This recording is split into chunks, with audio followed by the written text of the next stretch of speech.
Training camp in the Bahamas has ended, so we give you our biggest takeaways. Plus, could Miami be interested in bringing back a familiar face to the roster? We'll debate that and more on today's Locked On Heat.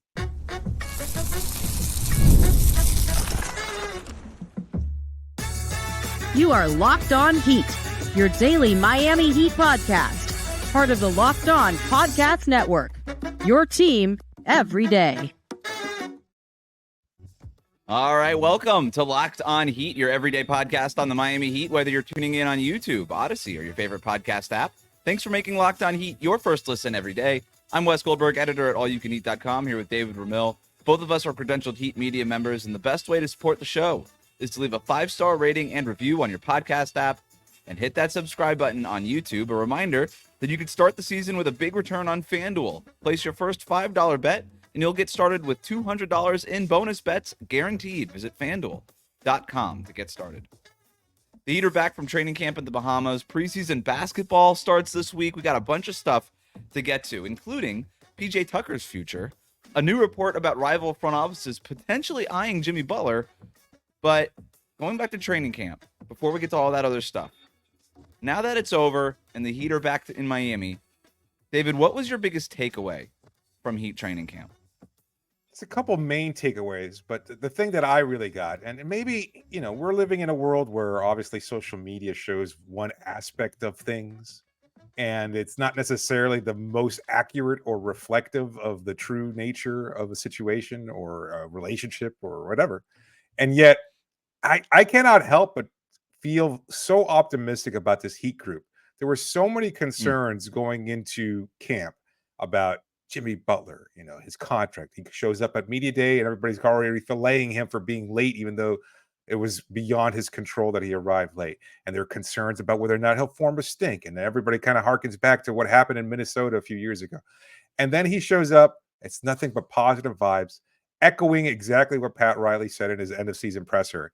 And all we get from the Bahamas was guys talking to another plane, dominoes, going out swimming late night. Nikola Jovic runs in the middle of the Atlantic there, like all sorts of just great positivity.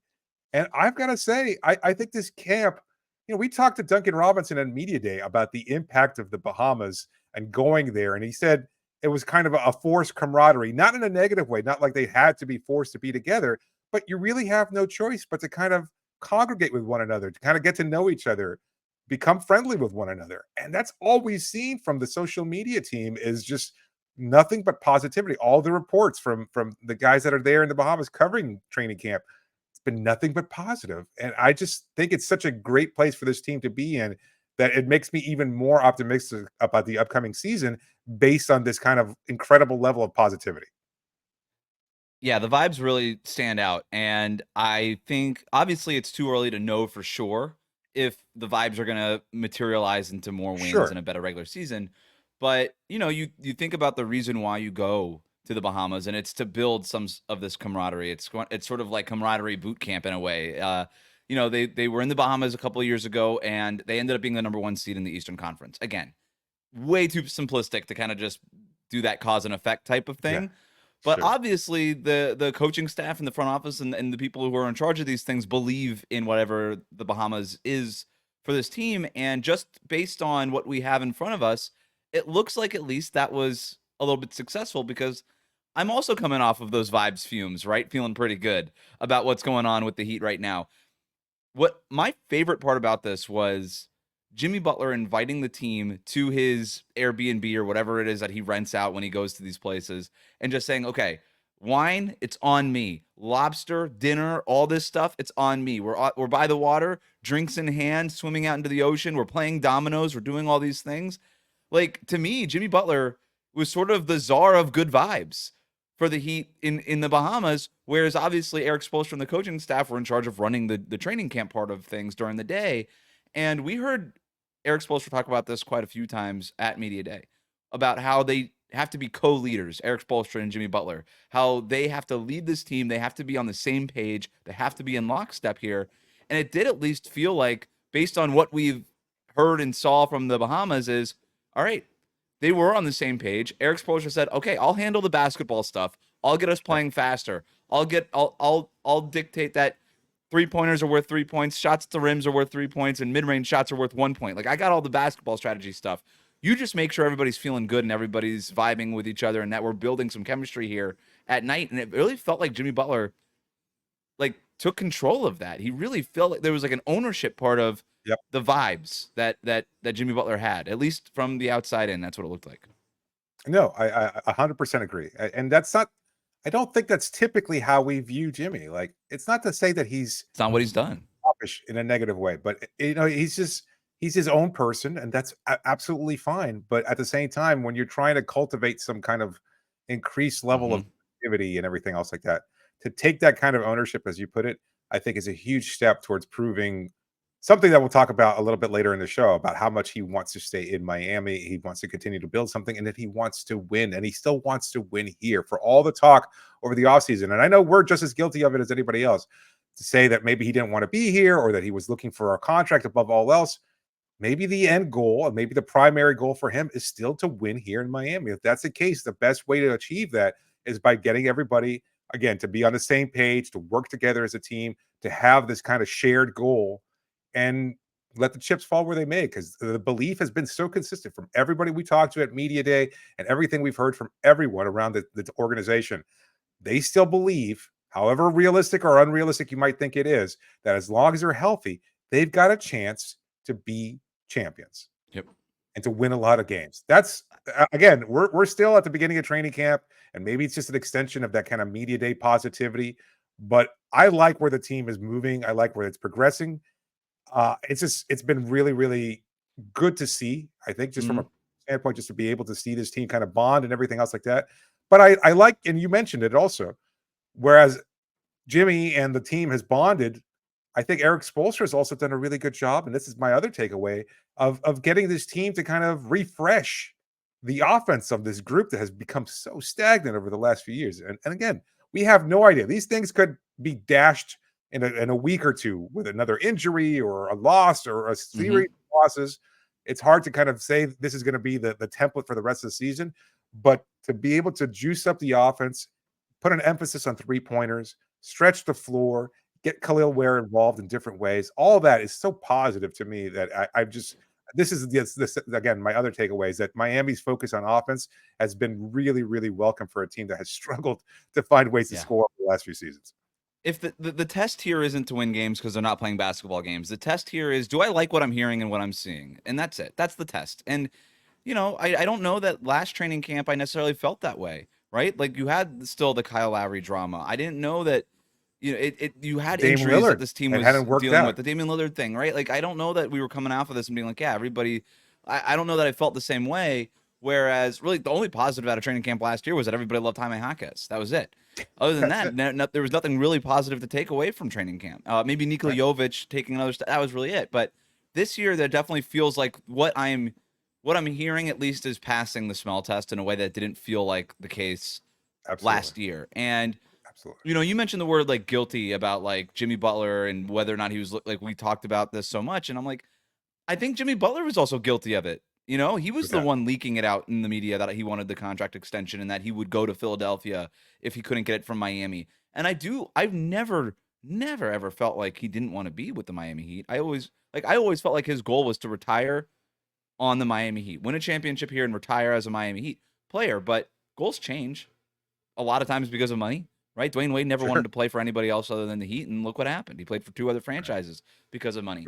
So stuff happens, but I do think that this team, like I said, they ate a big piece of humble pie last year that they didn't necessarily want to have, but they were forced to have it, and they're acting accordingly, right? Like, they are. And in terms of like sniff tests, in terms of things that we want to hear, you already mentioned Spo with the offense and all that kind of stuff. Tyler Herro also major, like, ever since Media Day, doing the complete 180, saying, I don't care, starting, bench, whatever, I'm working on getting off the ball, all this stuff. Like, if you could have just dreamed up a scenario for Heat fans to be like, if just tell me the perfect Tyler Herro Media Day session, that would have been it.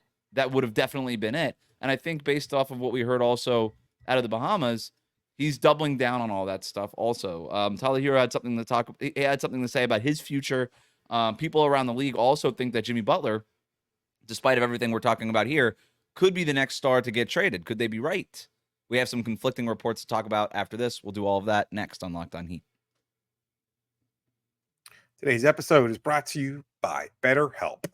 What's something that scares you? Everybody's got fears of some kind, and now we're getting ready for Halloween. It's spooky season, right? And it kind of lets us have fun with what scares us. But what about those fears that don't involve jack-o'-lantern zombies and ghosts and things of that sort? Therapy is a great tool for taking those fears and finding ways to overcome them, because sometimes the scariest thing is not facing our fears in the first place and holding ourselves back. So if you're thinking of taking that next step and trying to find a way to overcome those fears, that means you're thinking of starting therapy, then give BetterHelp a try. It's entirely online, really convenient. It's designed to be that way. It's flexible and it's suited to your schedule. You just fill out a brief questionnaire. It takes nothing more than a matter of minutes, and you're matched with a licensed therapist right away.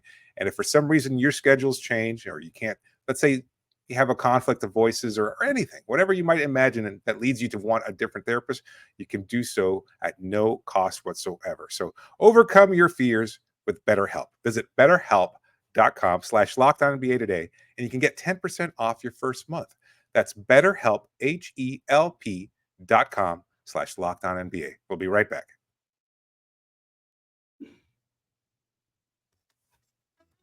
Thanks for making Locked On Heat your first listen of the day.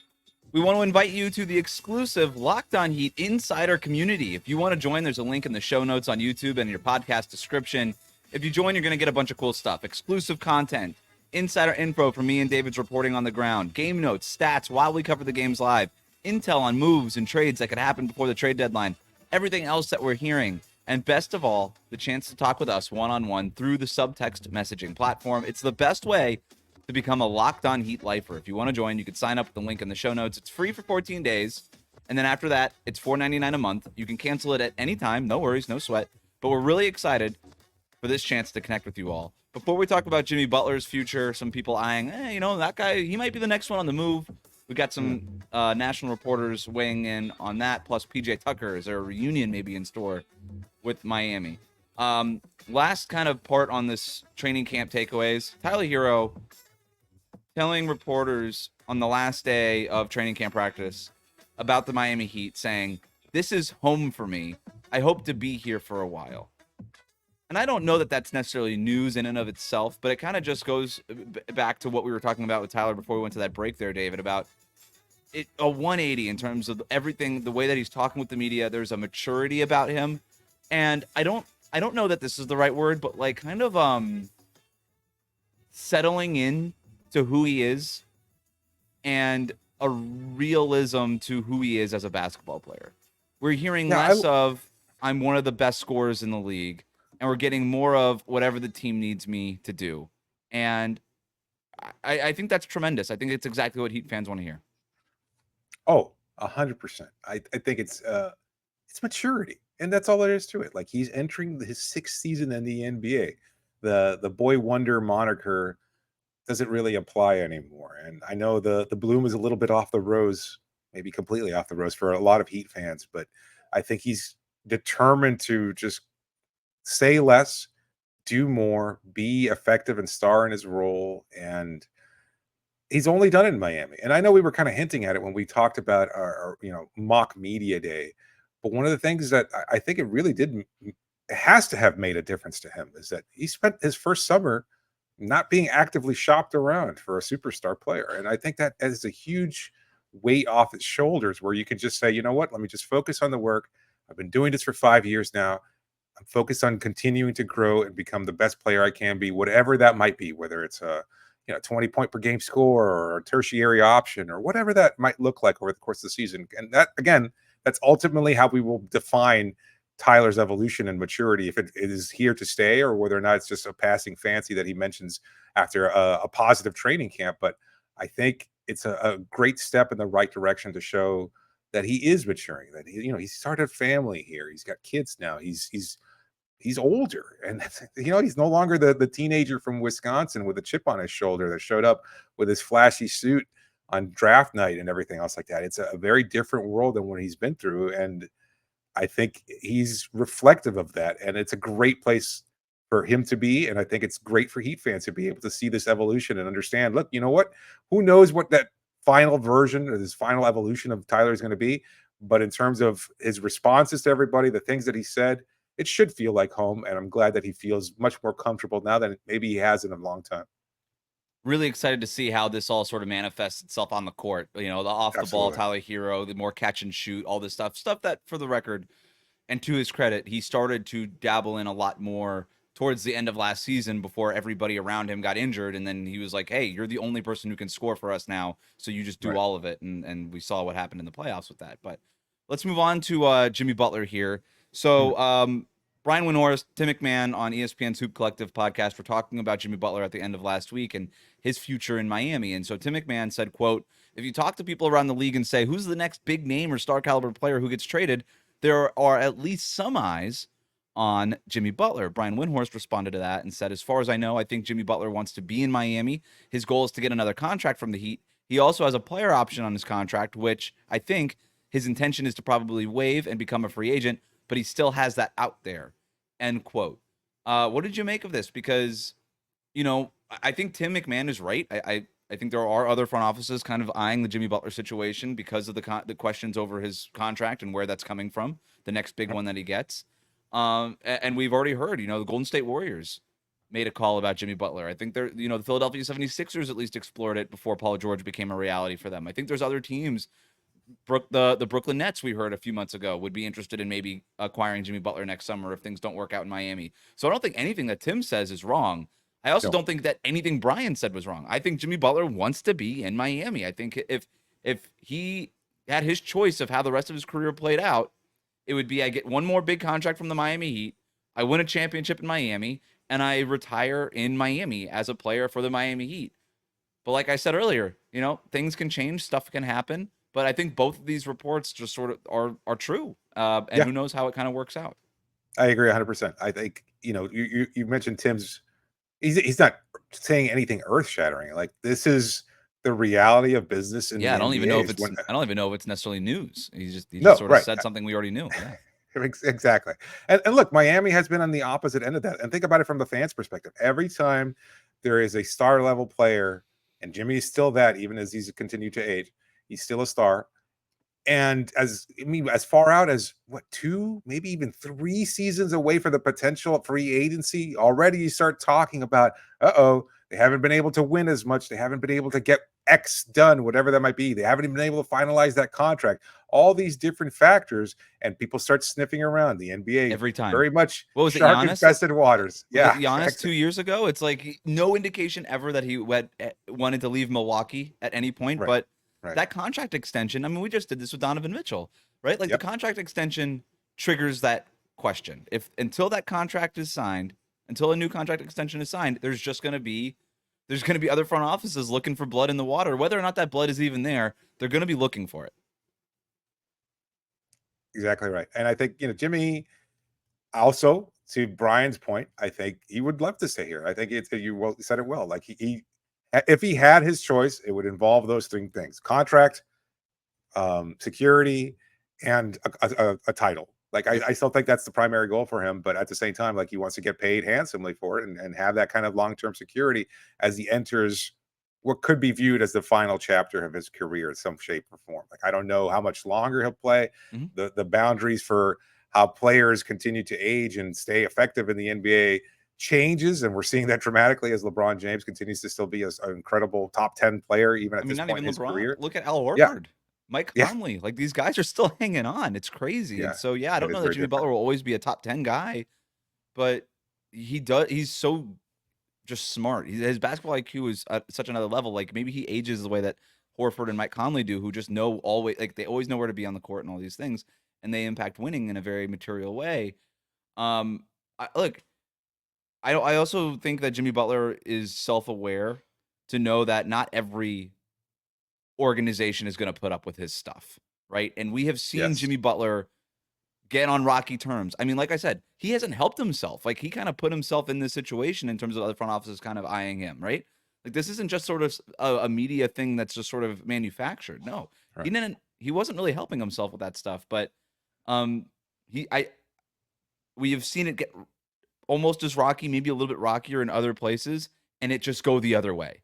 Whereas, he almost got into a fight with Eric Spoelstra on the sidelines a couple of years ago. That would have ended his tenure in Chicago, Minnesota, Philadelphia, right? It feels like that would have just been it. But in Miami, there's enough security here and enough of a bedrock where it's like, okay, we can withstand that. And so, yeah, just because it's been rocky and just because Jimmy Butler hasn't necessarily helped himself doesn't mean it has to end. He still needs to sign that contract from the Heat or somebody else. That's still the thing hanging there. And he is still 30. He is 35 years old, going on 36 next year. He'll be 36 by the time next season starts. And you don't pay guys for what they have done. You pay contracts are for what you will do. Contracts are a projection system. That's all they are. So we'll see what happens with that. But yeah, for now, I don't find any of this necessarily, news breaking. No, I'm glad you brought up that fight because I think everybody's kind of forgotten it. It's just, and I know the Heat tend to kind of shift into cliche mode and say, oh, that's just a day ending and why. That's just who we are here. It's always about that here in Miami. Like you had even Dwayne, who had just retired, talking about that was perfectly fine, normal. Udonis, who was still on the team at the time, saying, oh, no, that's no big deal. We'll figure it out. Even though Udonis was defending Spo and looked like he was ready to take Jimmy out. And he said almost it became almost more of a UD versus Jimmy Butler fight than a Jimmy Butler versus Spo fight. Yeah. But it was quashed so quickly, though. It was. And I don't know that would have happened. It's a great point because it could have happened anywhere else and it would have been a media cycle that would not have ended. That season, as you mentioned earlier, they won the Eastern Conference. They won. They had the best record in the Eastern Conference and went it all the way to the Eastern Conference. They were a whisker away from making the finals. Yeah, exactly. So despite whatever tension there might be there, they're still professional enough and on the same page. And I think that's, again, we're echoing what we've heard so far from training camp and everything else is just an understanding that we have the shared goal. It's going to get rocky. There's going to be some ups and downs over the course of an 82-game season. But as long as we're focused on this and we stay healthy, we've got a good chance. So good place to be. Speaking of that team that ended up as the number 1 seed in the Eastern Conference, a big part of that was PJ Tucker. PJ Tucker, he's looking for a new team. Could a reunion with the Heat be in order? We'll talk about that next here on Locked On Heat. Today's episode is brought to you by FanDuel. Hey, NFL fans. Hey, you got a lot to cheer for if you're a Dolphins fan. They finally found a way to score an actual touchdown. Surprise, surprise. If you start the season, you can get a big return over at FanDuel. It's America's #1 sports book for so many reasons. Sometimes you get a hunch in the middle of the game. You can check out all the latest stats. You can view live play-by-play. And there's so many other features. And it's all right there on the same page where you place your bets. You'll get started with $200 in bonus bets guaranteed when you place your first $5 bet. That's just $5 and you get $200 in bonus bets. So go visit FanDuel.com. That's FanDuel.com. Go ahead and go there right now. Enjoy the rest of the NFL season. We'll be right back.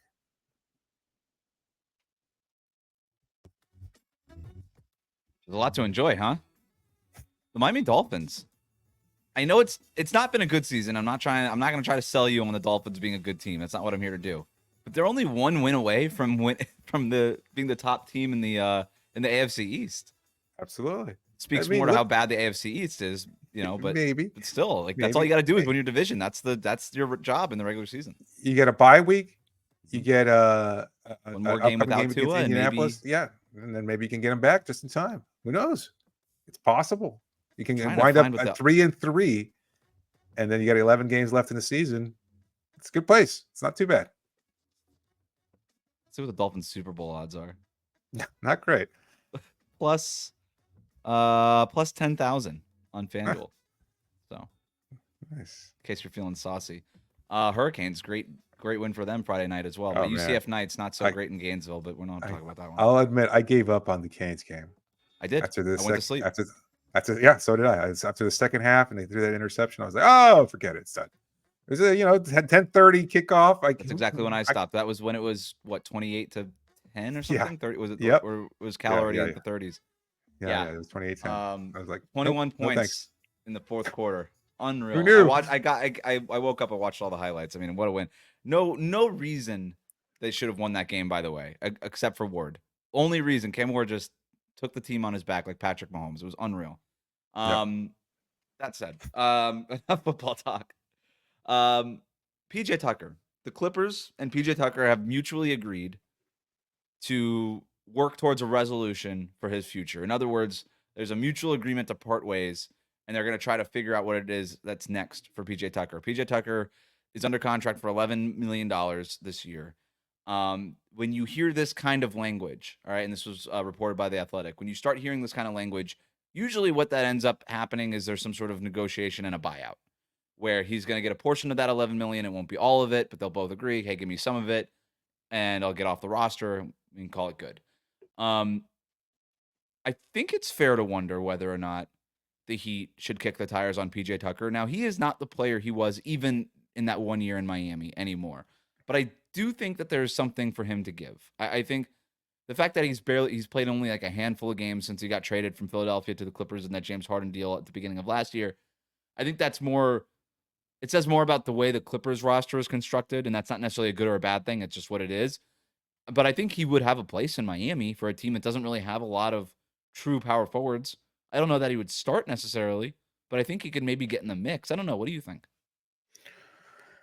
It's a tough call. Like there's an emotional aspect of it, and you appreciate, absolutely. I feel like I'm talking almost exactly like Spo here, but you love the warrior that PJ is and has been throughout his career and everything that he gave in that one season. Like he declined even over the course of that one season, but you never had any doubts about whether he could leave it all on the floor. And when you look at what he is now, I don't know that he can replicate whatever success he had that one season. And so what I would do if I were the Heat, beyond just even entertaining the idea of signing him, is, you know what, you can open your facility to him. We know that PJ views South Florida as home. Let him work out. Not necessarily work out with a team. I'm fairly certain that's against NBA regulations, but just have him come here, work out, kind of keep an eye on him.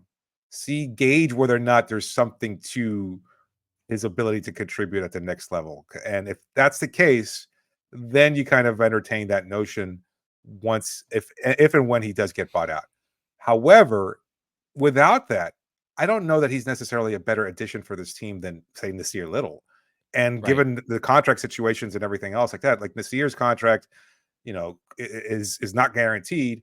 PJ's would have to be guaranteed. And as a veteran that's been in the NBA for so long, it would be a significant raise over what Nasir is getting, and that would put them into that second apron. So it would require an additional roster move in order to stay under that second apron. We know that's what Miami wants to do. So it could get really messy to have to add PJ Tucker to this roster. As much as the Heat might want him, I just don't think financially it would be something that they could even conceive of. So the guy, that's just it. I mean, if he was, I don't think he's significantly better than even Nasir Little is at this stage of his career. And maybe I haven't even really seen Nasir in a Heat uniform, but it's hard to say. The guy's played 31 minutes or 31 games, 486 minutes over the last the last regular season. I mean, we don't know what he is. He's 39 years old. We don't know who he is as a player anymore. He's 39 years old. So it's hard to say if he's still a rotation caliber player, and he's not playing with the Clippers. He wants to play. I think he wants an opportunity. We don't know if he would play in Miami, right? We don't know if at this stage PJ Tucker is a better option than Nikola Jovic, Jaime Jaquez, Haywood Highsmith, Khalil Ware, Kevin Love, all these guys that he would be battling minutes for. So I think you're right. I like that idea of just bringing him into the facility, letting him work out, hang out in Miami. We know he still has a place here, and just kind of, hey, monitor it. To your point, also, you wouldn't be able to actually, without getting into all of like the cap mumbo jumbo here, you wouldn't be able to do this right now. Yeah. Like you just wouldn't, right? You're not going as much as PJ Tucker might be beloved in that organization. You're not going into the second apron for PJ Tucker at 39 years old. You're just not doing it. They're not going to do it for basically anybody. So even if you were to waive Nasir Little on that non-guaranteed contract, because you could give PJ Tucker all non-guaranteed money, you could do it that way. But I don't know that PJ Tucker is looking for that, especially if he gets if he's leaving money on the table in a buyout. I don't necessarily know that he's going to want to take some sort of non-guaranteed deal if there's maybe guaranteed money elsewhere. And so that's kind of where you end up. So you can't give him the guaranteed money right away because that would put you right into the second apron immediately, and there'd be no way to come out of it.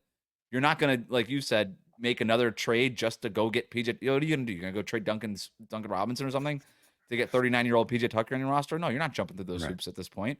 So it just feels like it would be a non-starter no matter what, just because of the contract stuff, unless you signed him in April, or like March or April, just for the playoffs, right? Where like the way that his, what's the word I'm looking for, where the contract would It wouldn't be prorated. the prorated, yeah, where the prorated amount for the contract would be would still keep you under that second tax, and maybe you've already made a decision on Nasser Little by then. So, yeah, Can maybe I that would be the only just way.